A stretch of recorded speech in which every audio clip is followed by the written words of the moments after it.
Friends, welcome to RS Group of Schools. I am Gaurav Sharma, your computer teacher. Today we are going to discuss about the topic computer languages. आज हम आपके subject का topic computer languages के बारे में discuss करेंगे, जिसमें हम आपको बताएंगे कि कंप्यूटर की लैंग्वेजेस जो हैं वो कितने टाइप की होती हैं और उनके भी जो पार्ट्स हैं उनके बारे में हम डिस्कस करेंगे। तो यहाँ पर आपको देखने को मिल रहा है कि किस तरीके से हमारे कंप्यूटर की लैंग्वेजेस यहाँ पे हैं। जैसे कि पार्ट आपको दिख रहे हैं, पहला है यहाँ पर लो लेवल लैंग्वेज और दूसरा है हाई लेवल लैंग्वेज। तो पहले हम बात करेंगे कि कंप्यूटर लैंग्वेज एक्चुअल में होता क्या है, क्या कंप्यूटर लैंग्वेज है, उसके बाद हम इनके पार्ट्स के बारे में डिस्कस करेंगे।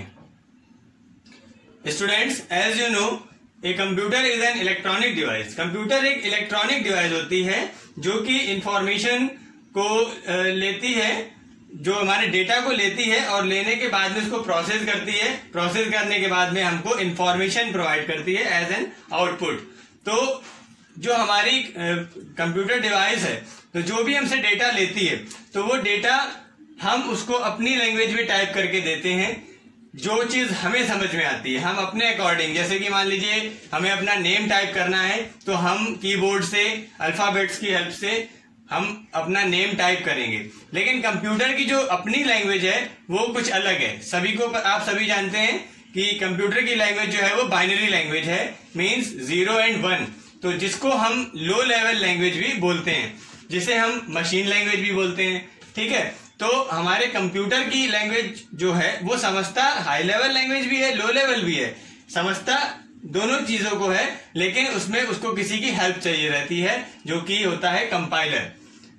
कंपाइलर की हेल्प से वो हाई लेवल लैंग्वेज को समझ के अपने मशीन लैंग्वेज में कन्वर्ट कर लेता है और मशीन लैंग्वेज में कन्वर्ट करने के बाद में डेटा को प्रोसेस करके और फिर से हमारे पास जो रिजल्ट होता है वो हाई लेवल लैंग्वेज में देता है।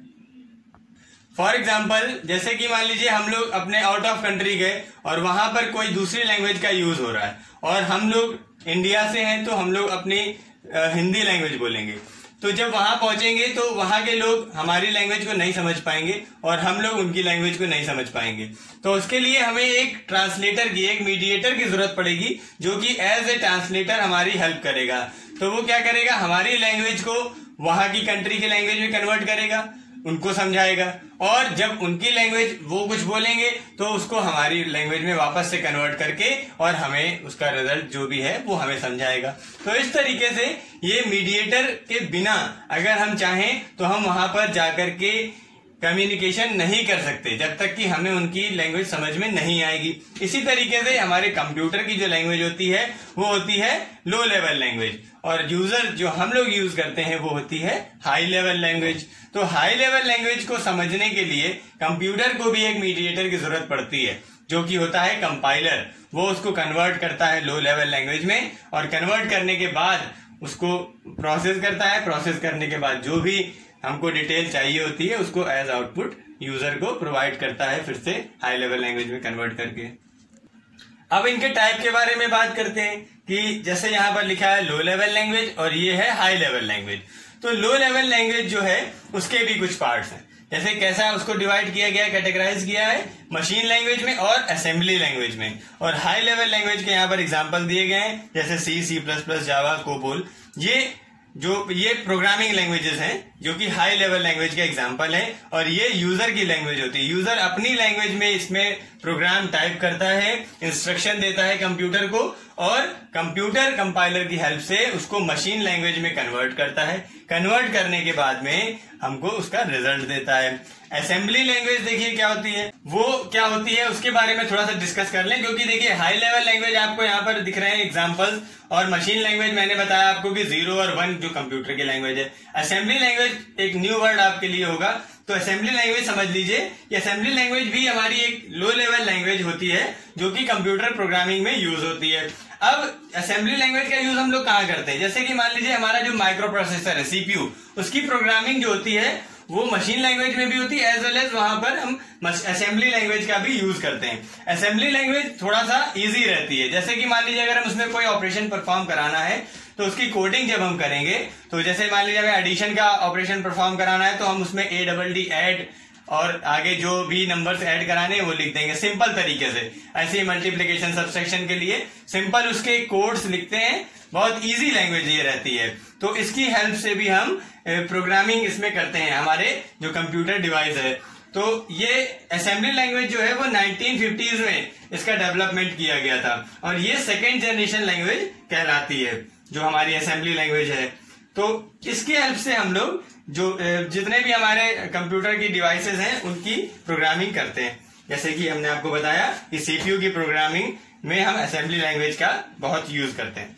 अब इसी तरीके से यहाँ पर कुछ हाई लेवल लैंग्वेज के एग्जांपल लिखे हुए हैं। आप 9th क्लास में हैं तो 9th क्लास में आपको आगे अभी आपके सिलेबस में सी लैंग्वेज पढ़ाई जाएगी। ये क्या है, हमारी सी लैंग्वेज एक हाई लेवल लैंग्वेज है जो कि प्रोग्रामिंग, कंप्यूटर प्रोग्रामिंग के लिए यूज करी जाती है। इसकी हेल्प से हम सॉफ्टवेयर क्रिएट करते हैं। सी लैंग्वेज का जो डेवलपमेंट है वो डेनिस रिची ने 1970s में किया था।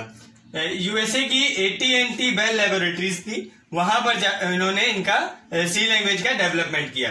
देखिए, सी लैंग्वेज एक ऐसी प्रोग्रामिंग लैंग्वेज है जो कि हमारी लगभग जितनी भी लैंग्वेजेस हम लोग प्रोग्रामिंग लैंग्वेज पढ़ते हैं उसका बेसिक एक तरीके से बोल सकते हैं कि हम इसको अगर सी लैंग्वेज हमने अच्छे से तैयार कर ली तो आगे जितनी भी प्रोग्रामिंग लैंग्वेजेस आपको पढ़ने को मिलेंगी तो आपको उसका बेस जो है वो स्ट्रांग हो जाएगा। इसलिए सी लैंग्वेज आपको बेसिकली पढ़ाई जाती है और साथ ही साथ इसका अधिकतर प्रोग्रामिंग में सॉफ्टवेयर में इसका यूज करके हम लोग सॉफ्टवेयर क्रिएट करते हैं। जैसे कि आपको फॉर एग्जांपल बता दें कि ऑपरेटिंग सिस्टम के नाम आपने सुने होंगे, बहुत सारे ऑपरेटिंग सिस्टम्स के नेम सुने होंगे, जैसे विंडोज है, लाइनक्स है, यूनिक्स है। तो आपको ये जानकारी होनी चाहिए कि जो यूनिक्स ऑपरेटिंग सिस्टम है उसका जो क्रिएशन हुआ है, डेवलपमेंट हुआ है, वो सी लैंग्वेज पर ही हुआ है। और सी में जो कंपाइलर होता है वो, देखिए, कंपाइलर हर एक प्रोग्रामिंग लैंग्वेज में जरूरी रहता है क्योंकि अगर हम कंपाइलर नहीं यूज करेंगे तो ये programming language high level language है, ये मशीन लैंग्वेज में कन्वर्ट नहीं हो पाएगी।